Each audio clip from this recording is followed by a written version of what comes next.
What's up, guys? Rube here. We have some breaking news at Chelsea. Um, if you haven't already heard from yesterday, Chelsea have sacked Thomas Tuchel as their manager following the Champions League defeat in Dinamo Zagreb.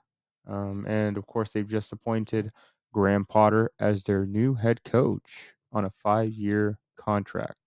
So, yeah, we'll be looking at this specifically and get my takes, what I think about it, the positives and negatives of this. So, yeah, let's just get into this article here. So, of course, breaking news: Chelsea confirmed Graham Potter as their manager on a 5-year deal, with Todd Bowley hailing him as a coach to make us more successful club after he sacked Thomas Tuchel. Chelsea have confirmed the appointment of Graham Potter as their new head coach. Potter has signed a 5-year deal and will take charge of Saturday's trip to Fulham after agreeing to succeed Thomas Tuchel. I am incredibly proud and excited to represent Chelsea FC, this fantastic football club, Potter said. So yeah, interesting signing. Someone that I didn't see as coming to Chelsea. I've seen his playing style, the way he played against Manchester United, a few teams. He's been pretty good. Right now, I think Brighton are up in the table. I think they're like in the top five or top six. Anyways, but yeah, let's just break it down. So yeah, Chelsea played Dinamo Zagreb in the Champions League on Tuesday. They lost 1-0. Tuchel was pretty frustrated. Um, and a lot of questions are arising in the sense of, why did this come so quickly and why so early? The season just started. If you didn't want, Thomas Tuchel, why didn't you just sack him, with everybody else? We know that Peter Cech left, Marina Garskaya left, Bruce Buck left, like a bunch of, top level players at Chelsea's board have left. And, putting a lot of pressure on Thomas Tuchel, being like the, scouting director as well as playing the coach. And, relatively, it shouldn't have been this difficult, but in this situation, he had to do it. He had to teach Todd Bowley, the ins and outs of football, of, who to sign. And Todd Bowley would go around rushing and getting players. And it's just interesting because, we're at the position where, Chelsea, they weren't bad, but they weren't good because, you could see, Pulisic was frustrated. He didn't want to be there because you could tell that Tuchel lost faith in him. Ziyech as well didn't want to, stay. He wanted to go to AC Milan, but of course, he really couldn't get anything um, done there, and a few other players at the same time. But um, let's put that all aside and let's just talk about his record. His record, based on the stats, is, he has. We could talk about the cabinet itself. We have the Champions League. He was the first one to win the Club World Cup for us. No one has ever done that. I think the UEFA Super Cup was one of them. He also won. We were almost going to win the FA Cup and the Carling Cup last year. So not all doom and gloom. The ratio of winning was, I think, 60 plus percent. Um, and yeah, I mean, it's very interesting.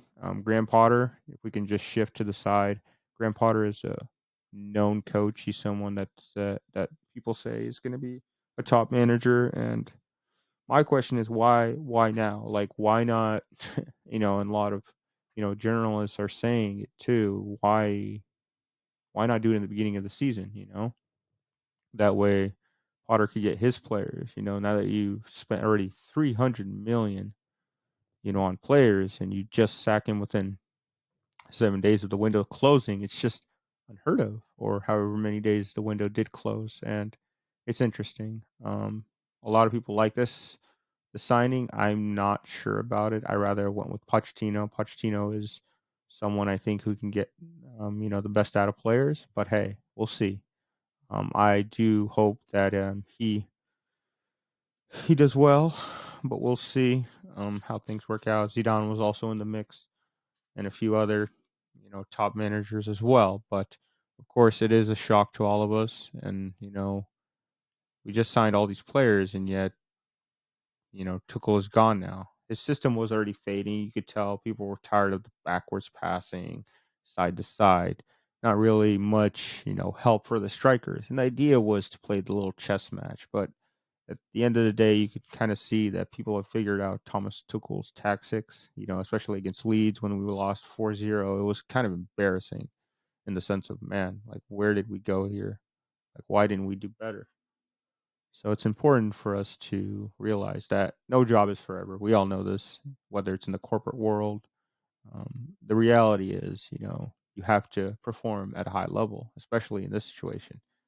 These managers, they don't get paid, you know, pennies. They get paid millions. So, at the end of the day, Todd Bowley's going to do what he's got to do to make sure the club succeeds. He has, directors, he has people above him, or even owners that are with him because he's not the full owner. I know he's with multiple um, other investors, and I'm pretty sure they sat down and they said after 100 days that they would evaluate the situation. We can tell already when the preseason started, they lost 4-0 against Arsenal, and there was some not great moments, and obviously. I guess after this 100 days, they decided, well, this is it. And like I said, it could also be that, Tuchel was frustrated and really, hammering, the board to try to get more players or get the players that he wants. But at the end of the day, he can only complain so much and really blame himself in the sense of you set up the team. If your players don't play for you, change it up, do something that would inspire them, that gets them, going. And his tactics, like I said, weren't great. He always tried to play like this false nine type of game, really, heavily pushing the striker to help out in every area that he could up the field instead of actually doing his own job, playing a back three, pushing a bunch of you know, players in the midfield. Really didn't do them justice. So hopefully we'll see what type of, you know, structure Graham Potter will have. I have high hopes. We're still, you know, in the run for the top four, so that'll be good. Champions League as well. Yes, the losses significantly puts the mood down, and of course, everyone is not in the best moods. Like I said, you rather have sacked him in the beginning of the season or during the World Cup or the end of next season, because like at this point, I'm pretty sure Tuchel could have, got it going, but I think because of, him really berating, especially on the cameras, saying how, he's, just complaining about, I have to be the director of football here. I have to, pick players, this and that. And it's just unfortunate because, they're trying to get, this team to work in a way that they can be successful. But I guess at this point, they couldn't get to that point. But yeah, at the end of the day, um, it is what it is. Tuchel will probably find a new job. He's pretty relevant up there. He, got PSG to the final, lost to Bayern Munich. Got Chelsea to the Champions League final, won it for them, beating Pep Guardiola's team. So he's not bad on his CV. He's played for Borussia Dortmund as a coach. So there's a lot of positives that Tuchel has in front of him. Obviously, his relationships with players can be better in the sense of trying to find the best positions for them because we know the only negative that they really had was the striker position. He was pretty solid in his defense, his goalkeeper, the midfield was pretty good, but when it came down to the striker, it seemed like Chelsea could never get that guy um to be able to get those, goals, those significant goals, so that they could challenge, for the title, especially the Premier League. We were pretty good in the Champions League last season, but if you look at, the Premier League, our goals, it would always be like 1-0, 2-0, or, our defense is scoring goals. And I'm not saying that's bad. It's just the reality of the fact is, if you think about Tuchel as a whole, there are weaknesses. And that was one of his weaknesses. He couldn't really interpret, a striker in his position. We had Werner, was speedster, wasn't really strong. And we had a strong and physical Lukaku, who at the end of the day couldn't also plan out. And also there's faults on his end. But all right, guys, let me know what you guys think in the comments below. and we'll see you next time.